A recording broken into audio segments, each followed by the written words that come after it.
This is ECOWAS Radio coming to you on 91.5 FM and online zeno.fm/radio/ECOWAS Radio/. Hello and welcome to Youth Forum, your youth-focused program on this regional broadcaster. This is a platform where issues concerning youth, their developments and their contribution to society are discussed. In today's edition, we'll be discussing the importance of information integrity. I am your presenter, Comfort George, and my guest today is Taweh Johnson. He is the Executive Director of Campaigners Against Misinformation and Disinformation. Stay with us, we'll be back shortly.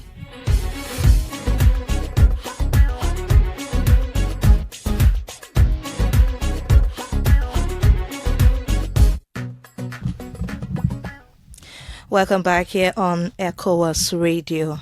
Taweh, welcome. Thank you, Comfort. It's good to be back on. This is my second appearance, I remember, when ECOWAS was around the Pan-African Plaza. First Street. This is my second time. Thank you. I'm grateful. All right. Yes. So, kindly tell us about the organization. I'm Taweh Johnson. I'm the founder and executive director of Campaigners Against Misinformation and Disinformation in Liberia. It's a non-profit organization improving community resilience to false information. We started in September 2022, and let me inform the public that this month we are 3 years. This is a milestone for us as an organization because most establishments in Liberia really don't survive more than 3 years, particularly NGO. And looking at the resource climate now in Liberia and across the world, there are challenges. So we celebrate this milestone for us, and we are happy. But we have not just turned 3 years, but we've done a lot. So I'll just focus on what we've done so far this year and some of our accomplishments in 3 years. In 3 years, we got recognized by the U.S. Embassy in Monrovia. That was in 2024. The U.S. Embassy recognized our institution as one of the institutions maintaining the integrity of the information landscape in Liberia. And besides that, our organization has also attracted both local and international attention. In 2023, our organization was represented at the Digital Revolution Conference in Lusaka, Zambia. I represented the organization there. And DCN Global and World Learning with support from the U.S. State Department organized the conference, and that conference brought together thought leaders, social media, content creators, journalists, researchers together to discuss about the emerging threats in the digital space: misinformation, disinformation, hate speech. Besides that, we just came from the Conference on Information Integrity in West Africa and the Sahel in Cabo Verde. Most people might not know which country is Cabo Verde, but that's Cape Verde. Cape Verde. The name was changed, so now in official documents, and when you are referring to them, you don't call them Cape Verde, you call them Cabo Verde. Yes. So we're in Cabo Verde early September, and we participated in the Conference on Information Integrity in West Africa and the Sahel. I'm sure we'll talk more about that. Besides, our organization has also done several initiatives since this year started. Earlier this year in January, we were in Kakata, Makibi County, and we hosted a media and digital literacy training for civil society actors. So we brought in civil society actors, including journalists. We trained them on media and information literacy and digital literacy. That training enables CSO to now verify information using digital tools such as CAMDL and Google reverse image search. We did not just stop there. What we also did, we also organized another training for language translators. You know, the issue of false information cuts across. People who don't understand English, they themselves fall prey to false information. So our approach is, okay, now we have impacted people who understand English. What about people who don't understand the English? People who speak Loma, Kisi, and all of those other Liberian languages. How can we reach out to them? So we decided to get in touch with Libtralo. Libtralo accepted to partner with us, and we brought in over 16 language translators, and we trained them in media and digital literacy. Those language translators now have the skills to counter false information in Yakisi, Loma, and other languages. And let me also inform you that most of them express interest for us to visit regions. So Liberia has different regions, like the Western region. So one of them reached out to us, telling us, how can your organization come to Western Liberia, Bomi, and Bomi, Babalu, Kibmount, bringing all of those Western counties together to empower them also. So we expressed interest, but we're still working on that. And it was their first time for most of them to even use some digital tools to verify information. And most of them, commended our organization for taking, such an initiative to them, because it was the first time they've heard about misinformation, disinformation, but they did not know what misinformation and disinformation means. So our organization was there to break it down into the simple English. What we also allowed them to do was to do exercises.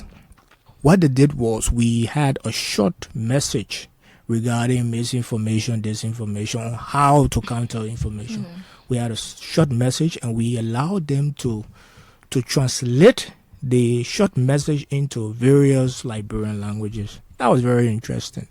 And they did that, and we recorded, we took the pictures of it, we recorded some of them, reading the message that was in English and translated into Loma. That alone created the space for those who did not understand English to know that, false information is dangerous, and they themselves have to get involved in countering false information and how they can counter false information. So that's what we did with the language translators, because for us, misinformation and disinformation goes beyond English speakers. It also affects those who are in the faraway counties. We also conducted a media and digital literacy training for marketeers. So, these are people who are always, target for digital fraud. Scammers, always online, looking for means to steal from them. These are people who always, the criminals always find them very attractive because they make money every day. People want to take it from them. So our approach was, false information too affects marketeers. How can we pass on these skills? How can we pass on knowledge and skills to these marketeers? Because you remember back in 2023, we had smart AI. There was a big thing in Liberia. Online scam. Yeah. All kinds of scams. But the most noticeable one was smart AI, because that one, people got affected. Not only from Monrovia, but I remember when we were in bombing before the elections, people raised the same concern. Business people who were there, they told us that, those people came here to us. And they really target people who really don't have the means. Yeah, the approach is, when we tell somebody who, even though you're making small money, but when we tell you, say, look, when you put 10,000, you get 20,000. That alone can motivate anybody. So that was their approach. So back in 2023, many people got affected. They lost their money due to the same false information. Promised that they will get high returns. If you put 20,000, you will get 50,000. Can you imagine? Who does that? In fact, who would not even be encouraged to join such a thing? So you see what false information can do. False information affects marketeers too. False information can cause people to lose a lot of cash. False information can make people die. So that's why we organize training for marketeers, and we empower them with the skills on how they themselves too can verify all of those links. You see people sending you, I show you a good comfort that people can send you link on WhatsApp. Click this one, you will get data. Joseph Baga and wife getting data, all that kind of thing. People can get it online. People using WhatsApp, they can receive all the kind of messages. So our intervention is, we can't keep allowing people to lose money like that. We can't keep allowing people to be deceived by false information. We need to step in and empower them with the relevant skills on how they themselves too can verify information. Because if we just sit back, they will always fall prey to false information. So that's what we did. We brought in marketeers from Fiamma Market and Chokpata and 12th Street Market. We did not just only, most of our engagement will bring in people with disabilities. These are people who are they are special. Mm-hmm. And most often people don't include them in initiatives. So we bring them, most of our engagements, we try to bring in people with disabilities. So we brought in people with disability at that training because they themselves do doing business. I mean, the deaf, if you go on 12th Street, you will see many deaf people who are doing, small businesses. So we brought in them also to form part of the training. So that even though we didn't bring all of them, but at least those who were there will now pass the message on to their other colleagues. And that's what we've done since the beginning of this year. And let me also inform you that there are 3 counties now we've worked in. We've worked in Bomi, we've worked in Monserrado, and we've worked in Magibi. So the organization has footprints in 3 counties as we speak. We intend to expand, but that has to do with logistics. Since we got established, we have had 1 donation from the National Democratic Institute, but we have not had any grant. So it means that most of what we've been doing, we've been using our own meager resources to carry out our initiatives. We are thankful to NDI, the National Democratic Institute, for the donation. They gave us computers and office furniture, and that has enhanced our work. We call on other international partners to kindly complement our efforts and see how we can reach our initiatives to faraway counties, because people there need the information. I remember during the by-election in Nimba, this just recently, there was a group calling us. They said, "Oh, when you come here, the people come and have election, you're not coming here with the information." So we told them we were willing to come over, but logistical constraints. We don't have the logistical empowerment. We don't have the basic logistics to come. So they said, "Oh, that the problem." I said, "Yeah." So we started looking around. We were on the radio again, asking international partners to see how they can help us. Unfortunately, we did not get that, so we could not go Nima. But we will still go Nima. Nima is on our mind because Nima is a big county.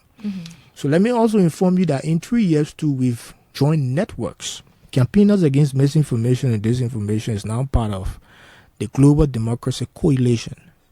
This coalition comprises of organizations globally championing democracy, because mind you, false information also threatens democracy. So our organization has joined the Global Democracy Coalition. We are championing democracy because we know that false information too affects democracy, threatens democracy. Besides, we are also part of the UNESCO Media and Information Literacy Alliance. This alliance now is also global alliance.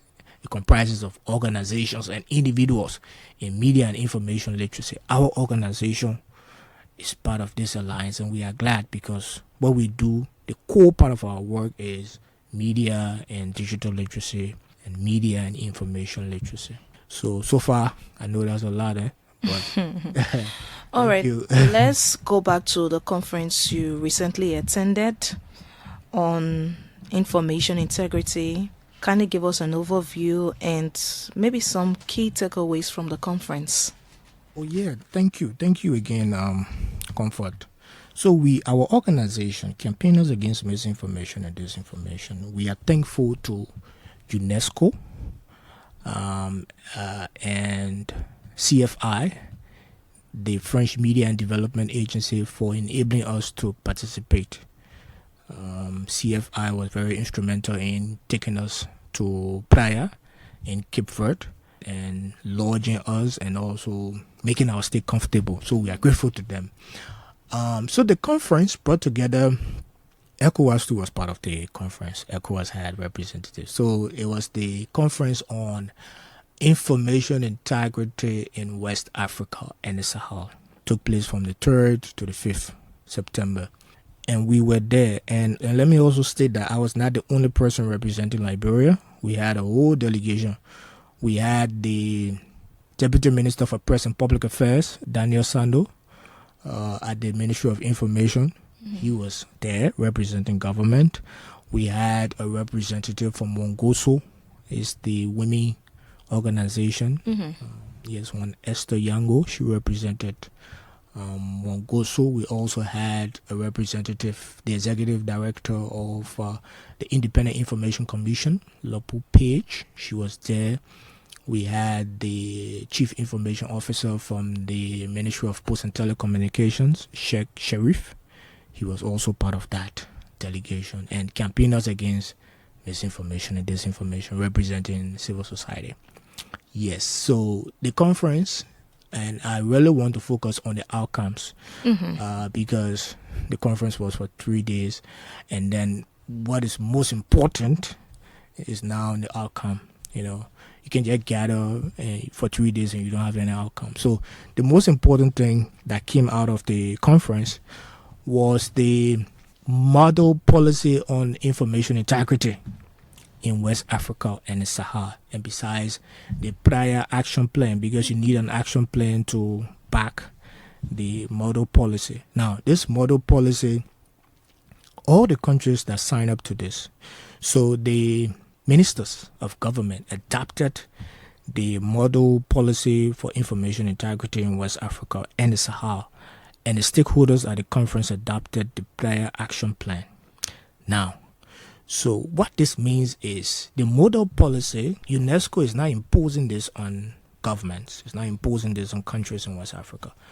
UNESCO is saying that the countries in West Africa and the Sahel have to use this model policy to craft their own national information integrity policy. But that policy should be based on this model policy. It should take into consideration human rights. It should take into consideration accountability, transparency. Now, so that is what this model policy is for. So Liberia signed on to this model policy. So Liberia is a signatory. So the model policy is for 10 years. It takes effect from 2026. Now, the public has to get informed about this model policy. I just wish we had the time to really expand on the model policy. But briefly, I would just want to speak on key principles. I know that someone listening is interested. What's this model policy? Can we just have a gist of it, just briefly? Actually, the model policy is mainly focusing on how government should approach information integrity, what they need to do, steps they need to take, right? Guiding them, because like I said, this model policy is based on human rights, accountability, and transparency. The model policy is a big document. But what I want for us to focus on, there are some key, policies, like the principles of the policy. The policy focuses on societal trust and resilience. That's a very key aspect that the policy focuses on. And our organization has been working in that direction even before this policy. And let me also inform you that the policy is based on the United Nations Global Principles for Information Integrity.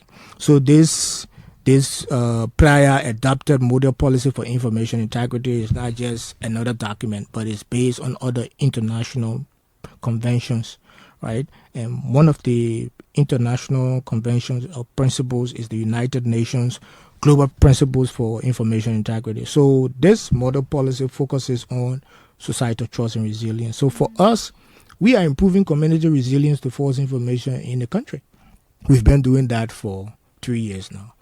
We have committed ourselves to collaborate with the government to craft a national policy for information integrity. Now, we have been in touch with the government. The government has also informed the public about this conference. The Deputy Minister for Press and Public Affairs told the public about the conference.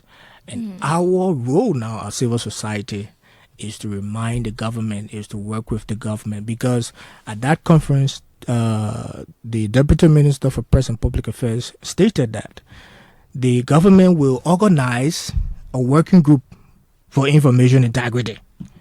So that working group will comprise of fact checkers, media and information literacy professionals, and journalists and others. So we are reminding them that, okay, now you've signed up to this policy, you've signed on. We need to get, start putting things in place and having consultations, because this is a policy that you have committed yourself to. So you need to work towards it. So for this discussion we're having is just to inform the public on the outcome of the conference, that there's a model policy, an adapted model policy for information integrity in West Africa and the Sahel. And then there's an action plan that accompanies this model policy. Besides, the model policy also focuses on public empowerment. This is where we also come in. We provide skills, we provide training. The model policy, like I said, we have to find another time, maybe 1 hour or 2 hours to come in. But if we can still go into it. Yeah, we can still go into it, because we need to know what is embedded in this policy. Exactly. People need to know.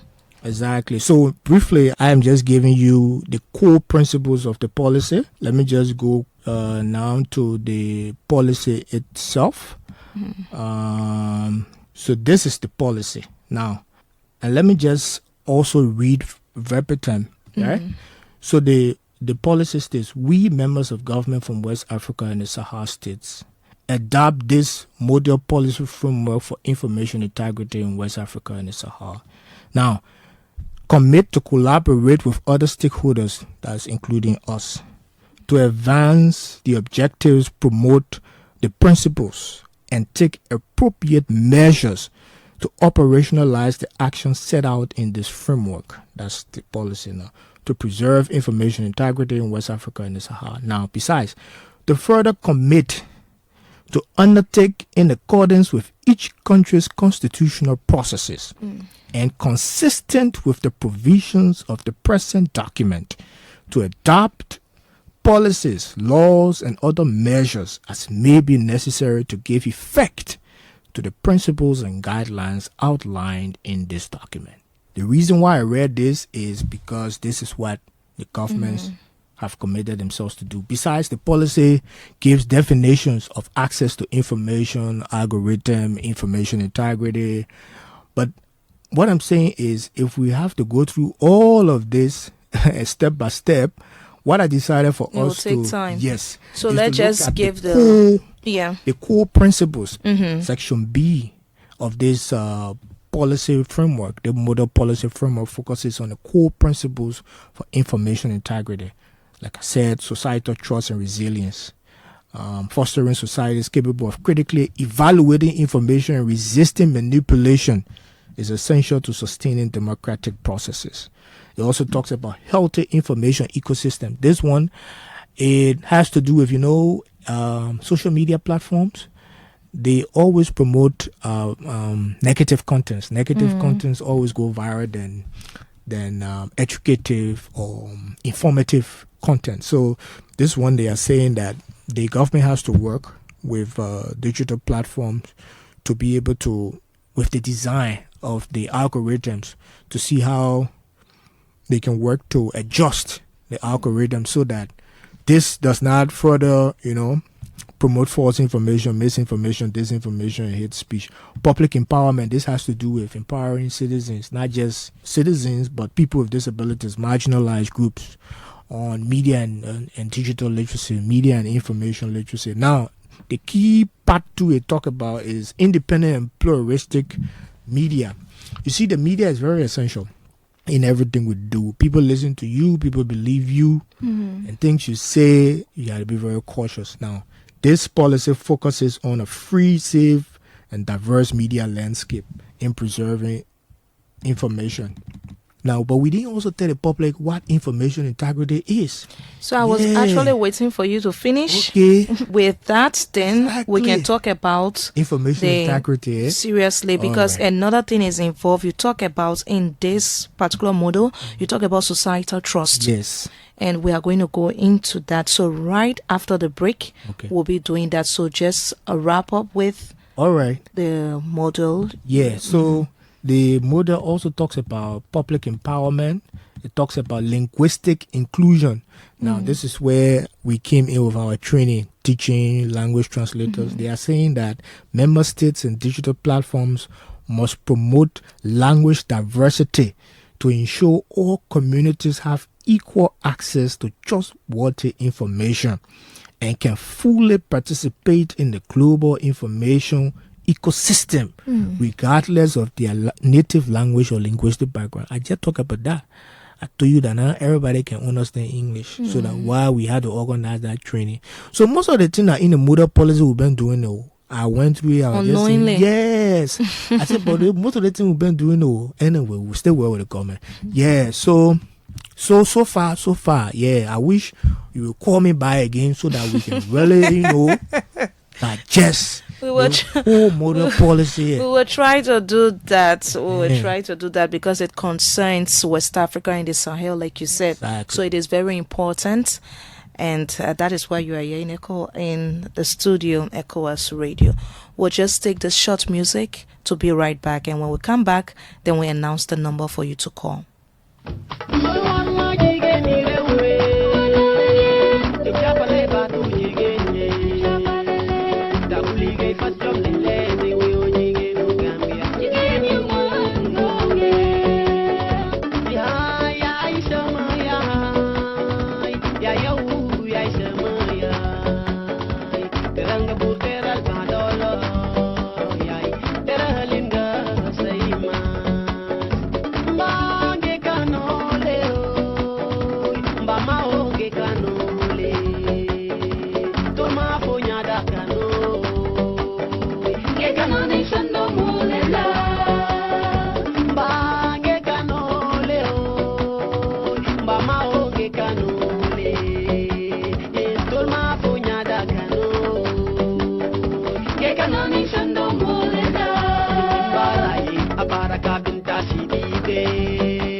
All right, welcome back here on ECOWAS Radio. If you're just tuning in, the program you are listening to is Youth Forum on ECOWAS Radio, and my guest today is Taweh Johnson.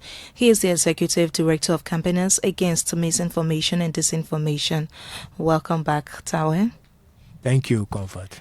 All right, so we can now proceed, and if you're interested to participate, you can call the number 0779 000691. Again, 0779 000691. We are discussing the importance of information integrity, of which is very, very essential to every one of us. Like he talked about, marketeers is important to every one of us, and it's a collective idea. So now let's talk about why is maintaining information integrity important in an organization? Let's talk about that. Yeah, so before we talk about that, let me just tell the people what information integrity means. Okay. Yeah, because people can hear people information integrity, know. So information integrity is the state in which information is correct, information is truthful, and then you can trust information, you can rely on information. You know what that can do?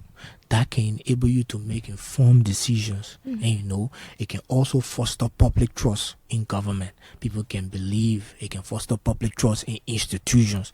So when you hear that B word there, now what it means, now what information integrity means, that it means that the information you're getting, it must be correct.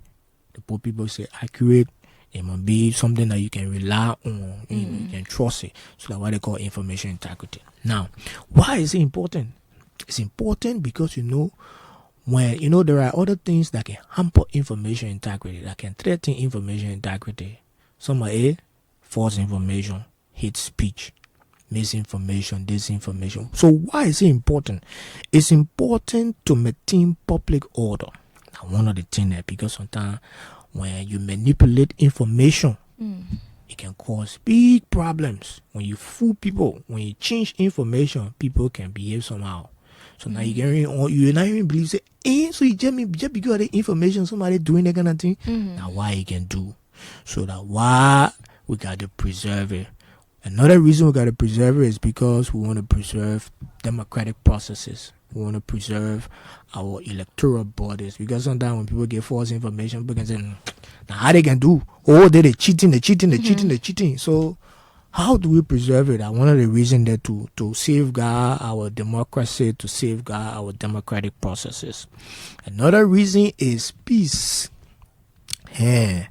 We live in a society now, at least we've enjoyed uninterrupted peace for many years now. Thanks to ECOWAS, thanks to the United Nations, we've had peace in Liberia for many years. Now, we want to preserve this peace here. But how do we preserve this peace when information integrity is under threat? Now, some people can get things because you don't hear any sound again, so it means everywhere peaceful. But there are other causes of conflict, though, we are yet to address. And we got to address it, and our institutions like Campaigners Against Misinformation and Disinformation here too.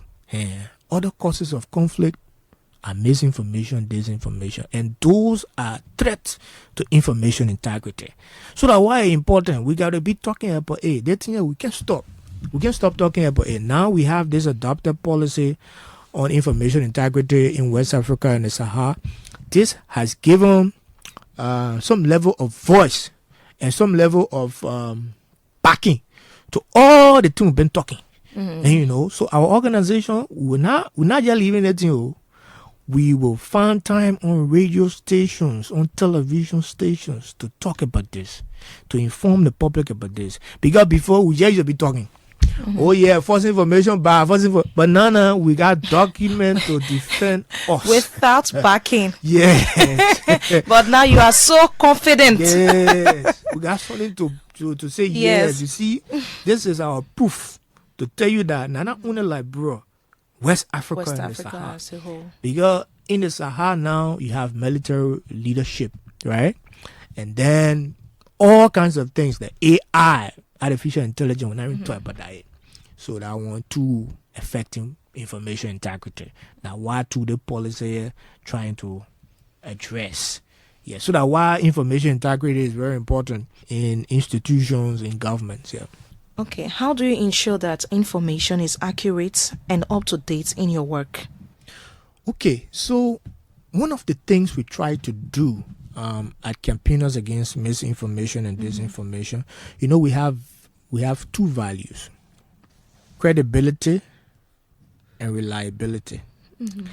So for us, one of the things we do at Campaigners Against Misinformation and Disinformation, we do not put out information when we don't have the facts, when we when we are not sure that this is what happened. And one of the things we guide against, because we're always telling people, say, before you share any information, and this does not only come to us, it goes to the public. Before you share any information, you need to make sure the information is correct. This is how you make sure the information is accurate. Your question, I'm trying to address your question. So that one of the things we, not only us got to do, but you listening to us too, you need to do it. You need to make sure the information you receive is correct. That's a very good step to ensure that the information is accurate. You need to verify the information, right? How do you verify? Ask reliable sources, right? Ask the media people, do some background research, investigation. Don't just look for one source. Look for at most 3 sources. Yes, because I know, and let me also say to the public that, most often people can mistake duplication for verification. I can see that one happening all the time. Sometimes when you see somebody post on Facebook, so you ask them, I saw you on Facebook, I saw you on Instagram, I saw you on TikTok, I saw you on... Is that true? There's not a way to know that information true. Not because you see it on all the platforms, then you think that's true. So you got to make sure you look for reliable sources, right? Trusted sources, trusted voices, before you can come out to say, okay, this information is reliable information. So that one of the ways there too. All right. So if you are just tuning in or listening to us, the program is Youth Forum, and if you want to participate to call, then you can call the number 0779 000691, or if you want to text, the number to text is 0777 158 440. So if you have any doubt or questions that you want us to address, you can call the number 0779 000691, and to text is 0777 158 440. Another one is, how do you handle situations where you suspect information has been compromised or tampered with? Most often, let me just give you an example. So, sometimes, now we can see that one often on Facebook.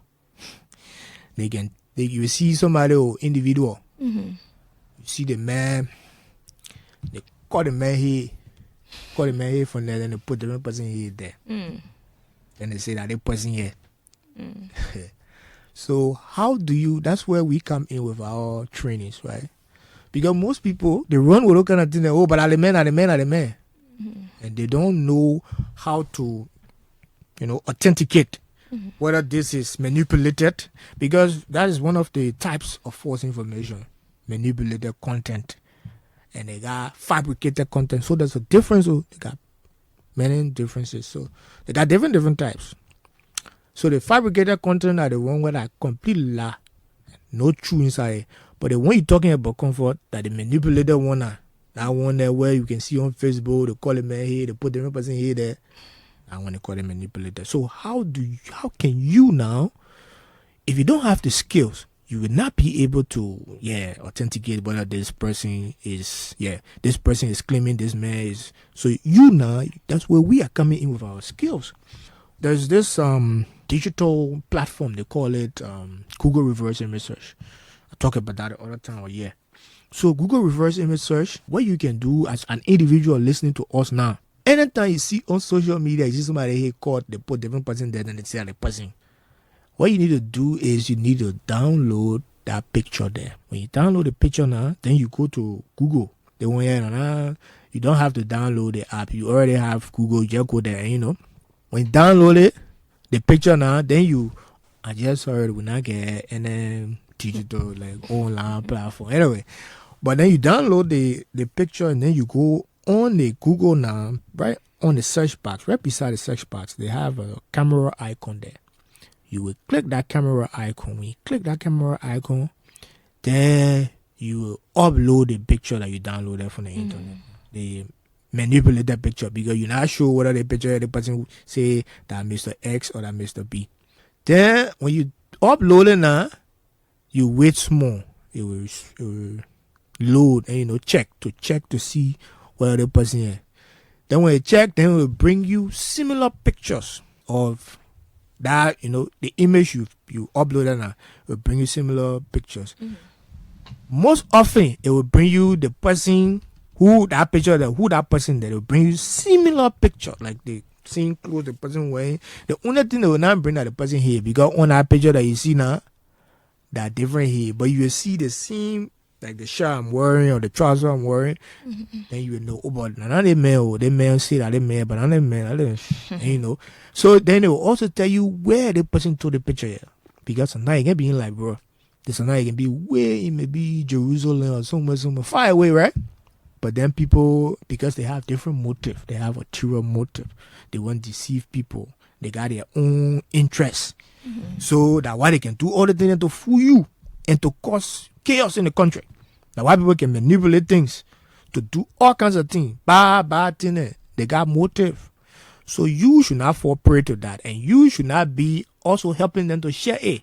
Because they get some people, soon as they see that kind of picture, then, but Mary got to see that thing here. Then they start tagging. Then they start sharing. I know on WhatsApp, I can receive many messages. Somebody will send somebody that message, then they will forward it to 10,000 people. They don't even check to see whether the link is a correct link or the link is not correct. They don't care. All they know, they must just share. So some people sharing habit now becoming annoying. Yeah, because you can be sharing something that it's not reliable. It's not, you can't trust it. But how are these people, they don't know? That where we are coming in as an institution to empower them. So our institution, we really want to do more. But we don't have the means. We don't have the logistical means. If we had a logistical means, by now, we now call the whole country. Of course. We not get any grain comfort. We not go 3 counties now. We not do initiate in 3 counties. Imagine we have money or we have resources or logistical support. But now we're going all around. And we not just won't go to the counties. We won't go in the far away areas in the counties because people got to hear the message. It's important to teach them. Because yes, what can happen in comfort? People who not get Facebook, they can listen to people who get Facebook. Yeah. So you see that where when that man won't mislead you, of course there's a possibility. The man was, so me who not get Facebook now is but the man holding you on internet. So anything you draw that true. So I take it to I go. So you see how false information spreads. So this is where we are coming in. So our work is very, very big. And if we had the means, of course, by now we are doing more, we are doing initiatives, but we are relentless. We will continue doing trainings. And let me also inform you that with this adaptive model policy for information integrity in West Africa and the Sahel, now we have a backing. All of what we've been talking, we got our evidence now to prove that this thing is serious.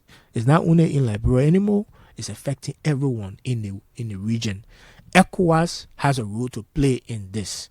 Yes, all of us, the United Nations, civil society, government, that's what we are doing. So we are going to work along with the government to ensure that the national information integrity policy for Liberia is adapted, is crafted, then work with them to design other media. Because this policy also talks about the government having media and digital literacy programs, supporting it, organizing it, all of that. So, yeah.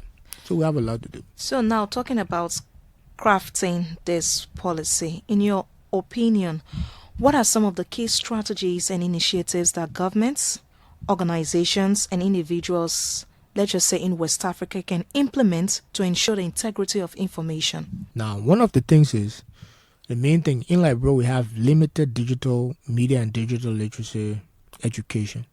Limited. We need to include this in the curriculum. The first thing we need to do, because the students, most of them use smartphones. Most students got either Facebook. Most of them got multiple. Instagram, Facebook, TikTok, you name it. So we need to include media and information literacy in the curriculum so that the students, even though they go into school, but if that becomes a subject, they can learn from the beginning, and then they are empowered. They now can pass that information on to their parents, to their friends, to others, right? We need to do that. Besides, we also need to focus on translating media and information literacy education in our various Liberian languages. Key aspect, because people too need the information. People who don't understand the English language. Because if we leave them out, then we are leaving a whole group out. We need to involve people with disabilities because they too fall victim. They are vulnerable to false information. The same thing we're talking about. These are steps that we think the government has to focus on, in order to promote information integrity in Liberia. Another thing we've observed as an organization that can undermine information integrity is it's not only government, but most organizations, they use their private emails instead of the organizational emails. So you know what I can do, Comfort? When an employee leaves, all of that information goes with the person. So if you want to request that information, it becomes a problem. That also undermines access to information. We had a representative from the Independent Information Commission at the conference. So we talk about access to information too is essential in information integrity. Because if people request for information, they can get it. What do you think they're going with? False information, because they don't have the right information. So that person goes with that information that you can get it. So there's a need for institutions and governments to have a centralized portal or a system where any employee or any person working in an organization can have an official email address. So when the person is no longer in the employ of that institution, they can just block the person and archive all of the info or exchanges that the person had with other people. So when anybody wants to request an information, they can easily go and check. Okay, did the person having it? So that all the kind of thing can foster information integrity. And, it can preserve the information ecosystem. That is key. This is what we have observed, and we are now telling the public. Now in the government will be we now observe that most institutions and organizations can do that. Yes. All right, so Taweh, you talk about Liberia. You use Liberia as a case study, and now let's, generalize or categorize it, like using West Africa. How can it be applied to other West African countries? Good. So here is what we can also do. Lesson learned, right? Doing regional engagement. So take for instance, we need to have reviews. So how is Liberia responding to information integrity? What are steps Liberia taking? Let's see Sierra Leone. Sierra Leone, what are you doing? So if Sierra Leone tells us this is what we are doing, how can we now, if it's a good approach Sierra Leone is using, how can we adjust that approach so that it fits Liberian context? So we need those kinds of engagement. We need not just Sierra Leone, but we need to have regional engagement with other countries, asking them, what have you done regarding information integrity? How are you addressing false information?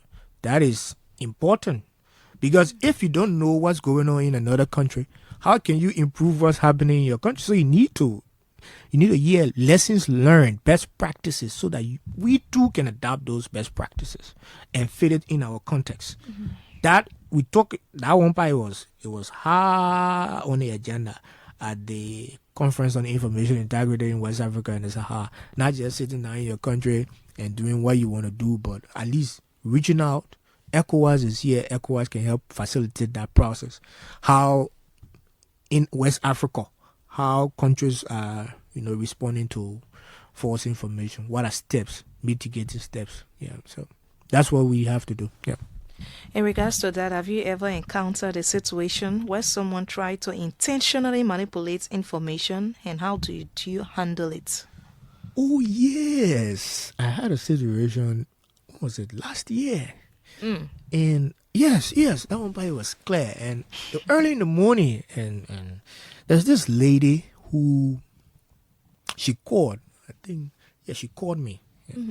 She sent a message first, a text message, that you have received $85 from this person, So when I read the message, I read the message and I ignored the message. You know why I ignored the message? Because whenever you receive money from mobile money, you will not see the form. You will not see number. You will see from mobile money. But the other message had no more. And why I ignored the message? So 2 minutes past she called. So apparently she was waiting for me to read the message before calling. So when she called, I answered, hello. Say, yeah, hello, my son. I just sent you money and $85 please send it back to me. I said, oh, yeah, I read the message, but I don't know. I pretended like I don't know how to send it back. I said, I don't know how to send it back. So she said, let me get a phone to my son. I said, okay, get a phone to your son. When you're in that kind of situation, you should be very polite, right? But they kind of very aggressive. I said, you hear me? You press star 125 star, you hear me? So I said, yes. So I acted like I was pressing. So at a point in time, he noticed that I was not pressing. So he said, you pressing? I said, no. I said, but my phone, I can't see my screen. But why you couldn't tell me say your phone? You can't see your screen. So he ended the call. So the thing is, you can imagine how many persons have been deceived with a kind of approach. People who don't know or who don't understand some tricks in how how people can deceive people. They will just send the money. Before you know, your money gone. So that what campaigners against misinformation and disinformation, you know what I did? I just stopped there. I told that number and forwarded that number to Lone Star. I reported the number. I said that number, calling people and deceiving people. I don't know what they did to them, but I just forwarded it to them. So that what we all got to do, people who deceiving you, you think they want to deceive you, you just copy the number and send it to the company. Now what I did, so that I handle that situation. Okay. But he didn't succeed.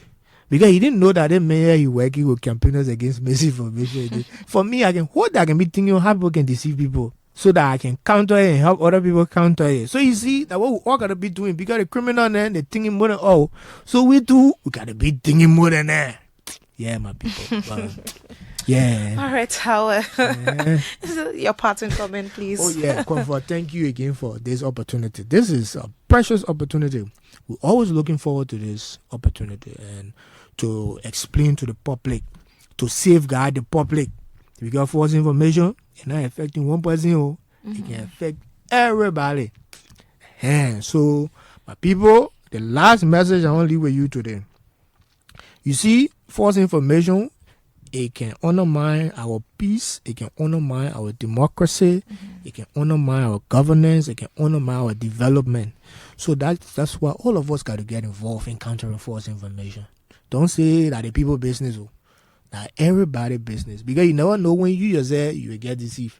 And then when you lose money now, so now you can get frustrated. So now, some people can be strong, they can die. False information can make people die. You remember COVID, people act on false information and they die. So the message I want to leave with all of you who listening to me is make sure anytime somebody bring information to you, please verify the information. We say you must check first. Don't be excited about the information. Don't be shy about the information. Don't be so vexed. What you need to do is you need to check whether the information is correct information before you can go ahead and be sharing it. Thank you, my people. Thank you again, Comfort. Thanks to ECOWAS Radio for this opportunity. Okay, Taweh, there's one question I forgot to ask you. Who are the targeted audience? Targeted audience for what we're doing? Yeah. I told you, Comfort, false information causes a cross.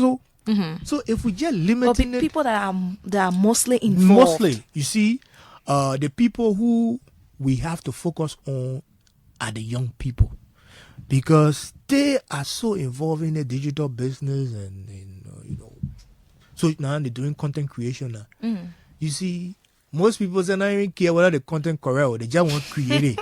They're creating it. You know what they're creating it for? For views. So now they monetize it. Somebody will call you, say, my man, you can do that thing here. Then you say, yeah, my man, how much you give me? So the young people, we have to focus on them, because the way we in the digital age now, everybody got smartphone. Now everybody like journalists. Because the smartphone is just going around. Yeah, what happening? I got nothing. Yeah. So this is that the people know we got to focus on. Yeah. So. Yeah. All right, because we're in the chat age. All right, this is our come to the end of this edition, the Year on Youth Forum. My guest today is Taweh Johnson, Executive Director of Campaigners Against Misinformation and Disinformation in Liberia. In today's edition, we discussed the importance of information integrity. So, Taweh, thank you for your insightful contributions to today's discussion. Please join us next week, same time, for another interesting issue concerning youth from the region. Until then, stay safe and have a blessed day. My name is Comfort George, thanking you for listening.